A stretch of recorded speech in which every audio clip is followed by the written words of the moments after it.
LifeFlight, Flightcom taking scene request in Pendleton. LifeFlight copy, scene request Pendleton. Receive LifeFlight, this is going to be on an MVA. It's going to be heading of 327 for 10 miles. We're going to speak to the Station 10 Fire Department for ground contact. I'm alive. It's not just one life. It's the heart attack victim 40 miles away. It's the teenager who fell from a tree. It's the little girl who wandered too close to the road. The young college student wrapped in twisted metal and glass. She's one person, but so many lives. For 5 years now, AmMed Health LifeFlight has been responding to medical emergencies in the 16 counties along the northern border of South Carolina and Georgia. After more than 1,000 missions, LifeFlight has been the difference between life and death. Sadly, despite our advanced training, despite our range and speed, despite our passion, sometimes there's little we can do. Sometimes a patient is simply beyond help. Tori Benecki appeared to be one of those. I think we got the call about 7 o'clock in the morning, still dark outside. We knew that it was a prolonged extrication. Tori was a Clemson University engineering major on her way to work on a cold October morning. A triplet. Her large family was spread across several states. She was a passenger in a car that now was wrapped up in trees along the side of the road. Tori was trapped inside. When LifeFlight arrived, first responders were trying to free her body. And by the time I made it to her physically up at the car, I could see that things did not look good.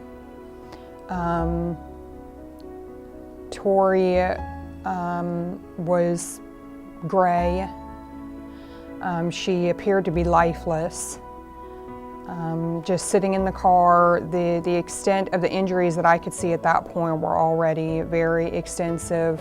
I could see the obvious massive damage to her extremities, the massive open wound, fracture to her right femur, massive head injury, lots of blood, lots of broken bones, but our resources were limited. I could not give her any medication. I knew she was in pain, but I could not treat that because she wasn't stable enough to even be treated for pain. The medications I knew were going to be a hindrance to her vital signs, so she had no pain medication. She was bleeding out, not only from her open extremities, but I knew she had a massive head injury, and from the time that we got there, she was already gray and ice cold and lifeless. So for 90 minutes, she held on like that. In Kentucky, when Gay and Roy Benecki received the call, they knew very little about Tori's condition or the road ahead. They didn't know where Anderson was, and they certainly were unfamiliar with AmMed Health LifeFlight. LifeFlight had only been in service for 8 months then. It was before being named EMS System of the Year, before CAMES accreditation, before blood and plasma were carried on board. The Beneckis did not know their daughter was being rescued by first responders that included LifeFlight's team of highly trained nurses and paramedics. They didn't know the aircraft carried the same advanced life support equipment found in an intensive care unit. Now they know. Now they know all this matters. But on that day, all they knew was that their daughter was clinging to life. We were coming down anyway for my wife's birthday, and we received a call about 20 minutes prior to leaving that Tori had been in a very bad automobile accident. So we just threw everything in the car, got on the highway, heading down. We heard of LifeFlight when we got in the car in Kentucky and finally got hold of a nurse. The emergency room nurse told us that Tori was in the helicopter. It was LifeFlight, and where you were based out of, which at that time, you know, we don't know the area, so it was just a couple more pieces to the puzzle that we were given to put together. It was in the ICU waiting room 2 days later when we had LifeFlight and some of the first responders come in to check on Tori's condition, to see how the family was doing, and offer their information, any information they could give us to help us get through this a little easier. In the weeks and months that followed, the Benecki family pieced together the details. They learned the important role the aircraft played in saving Tori's life. And they learned that although a helicopter made it possible, it was the dedication and expertise of the crew that made it happen. And the most crucial steps took place on the ground, in the wreckage of that car. Once I started to talk to her, it was clear to me that she could hear me. She did have very minimal movement, but she was responding when I talked to her. I've never done this before, but I decided to try to intubate her from standing in front of her and sitting on the hood of the car and through the windshield that they had removed. I was able to intubate her facing her, a face-to-face intubation. The LifeFlight team frequently performs routine intubations. However, face-to-face intubations are rare and technically difficult.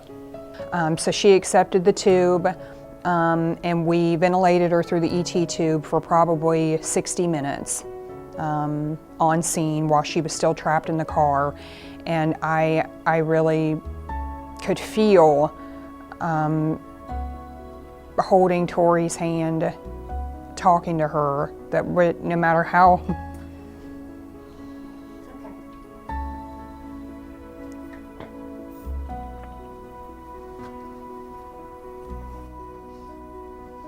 there's some patients that you know there's nothing you can do for.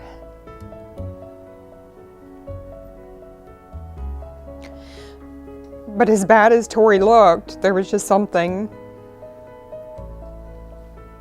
about her that, I mean, she said it best. She said, there was no point that I thought I wouldn't make it. She knew. She knew that she would make it. We know we are going to be called on to do things others can't do. We have to go farther, go faster.